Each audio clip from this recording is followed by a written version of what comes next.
আসসালামু আলাইকুম সম্মানিত দর্শক, স্বাগত জানিয়ে দিব এই ভিডিওর মাধ্যমে আলোচিত গত 24 ঘন্টার গেম খবরগুলোর বিস্তারিত। আপনি নিজে জানবেন, একজন বাংলাদেশি ভাই বোনকে জানাবেন, ভিডিওটি শেয়ার করে দেবেন।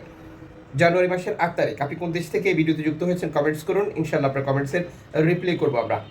সর্বশেষ আবারও আন্তর্জাতিক গণমাধ্যমে আলোচনায় লিবিয়ান কোস্টগার্ডের চরম নিষ্ঠুরতার গল্প।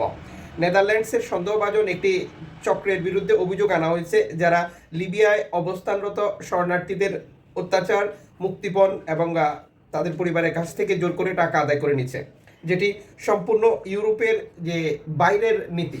ইউরোপের বাইরের নীতি হচ্ছে কি মানবতা, মানবাধিকার। যদিও ভেতরের নীতির ব্যাপারে আপনি অলরেডি অবগত রয়েছেন, আপনি যদি আমাদের সাথে দীর্ঘদিন থেকে যুক্ত থাকেন।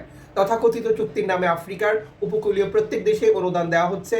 লিবিয়াতে দেওয়া হচ্ছে, তিউনিশিয়াতে দেওয়া হচ্ছে, মিশরে দেওয়া হচ্ছে।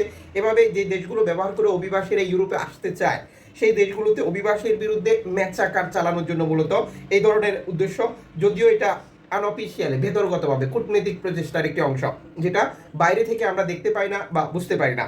আন্তর্জাতিকভাবে এটা নিয়ে সমালোচনা আসলেও এটা স্বাভাবিকভাবেই অন্য ঘটনাগুলোর মতো চাপা পড়ে যাবে, আমরা অবগত রয়েছি, যা দীর্ঘদিন থেকেই আমরা দেখছি। তবে এই সকল ব্যাপারে সাধারণ মানুষের কিছুই করার নেই, শুধু আলোচনা, প্রতিবাদ। তবে একটা বিষয় ভালো যে বর্তমান যুগটা এমন, প্রতিবাদ করলে কোনো একটা সহযোগিতা বা এটির সমাধান করা সম্ভব, যদি আমরা প্রতিবাদের বা ভাইরালের পথে হাঁটি। ভাইরাল যে কোনো বিষয়ে সারা পৃথিবীতেই সমাধানের চেষ্টা করে, কারণ এটি চাপা দেওয়ার চেষ্টা করে তারা।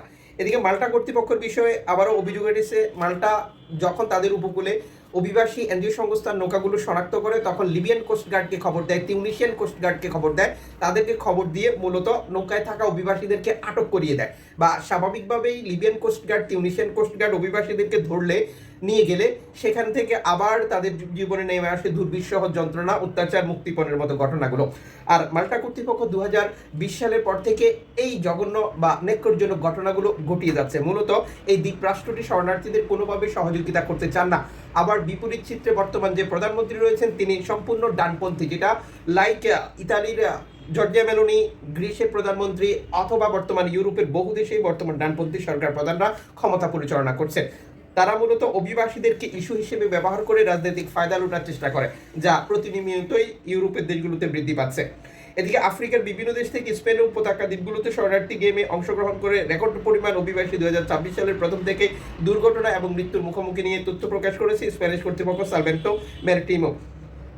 স্পেনে অভিবাসন বিবর্তনের ঘটনা নিয়ে একটি প্রতিবেদন রয়েছে আন্তর্জাতিক পরিমণ্ডলে। যদিও বর্তমান সময়ে স্প্যানিশ কর্তৃপক্ষ অভিবাসীদের খুব ভালোভাবে সহযোগিতা করছে এবং লিবিয়ায় অভিবাসন নিয়ন্ত্রণ ব্যাপকভাবে প্রসারিত করেছে ইউরোপীয় সংস্থাগুলো, যেটি নিয়ে একটি বড় প্রতিবেদন রয়েছে, যা আপনারা সাম্প্রতিক সময় আমাদের বাকি ভিডিওগুলোতে একবারে ক্লিয়ার করে দেখতে পেয়েছেন। দর্শক, যুক্ত থাকুন আর দেখতে থাকুন আমাদের আপডেট তথ্য প্রতিদিন।